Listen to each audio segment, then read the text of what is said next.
Sur les 43 dossiers déposés pour la sélection du Pôle France Vendée, ils ne sont plus que 8.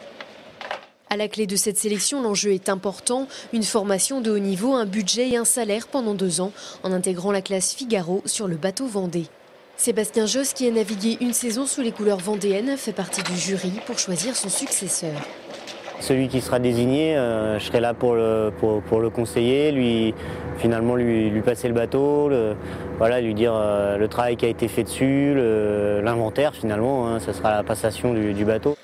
Parmi les candidats, certains ont déjà de beaux palmarès. Morgan Lagravière arrive tout droit de la voile olympique. C'est le plus jeune de la sélection. C'était une opportunité pour moi de basculer vers le monde de la course au large, sachant que c'est quelque chose qui m'attire à l'heure d'aujourd'hui. J'ai l'impression d'avoir fait un petit peu le tour des choses en olympisme. Mais voilà, j'ai envie de voir ce qui se fait un petit peu dans le monde de la course au large et dans une filière qui serait un petit peu différente de celle que j'ai suivie jusqu'au jour d'aujourd'hui. Je suis vraiment hyper détendu. Je suis là pour me faire plaisir sur les épreuves de navigation. Son voisin de ponton a un tout autre profil. Yannick Leclèche est breton, ingénieur projet dans une société de services informatiques. Amateur très éclairé en voile, aujourd'hui il se sent prêt à changer de voie professionnelle. Quelque part, c'est un rêve de gamin de partir tout seul avec son bateau.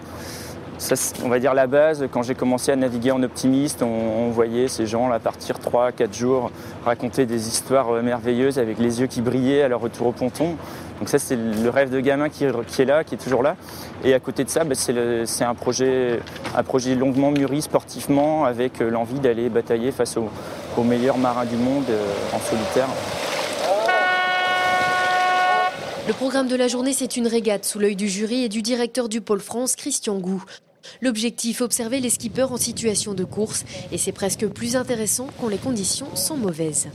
C'est hyper pluvieux, le vent est très oscillant. Et c'est sûr qu'on ne les a pas lancés dans les meilleures conditions mais en course là, mais c'est important pour nous de les voir aussi fonctionner dans des conditions de vent un peu difficiles. Donc là, le vent est relativement faible, beaucoup de houle.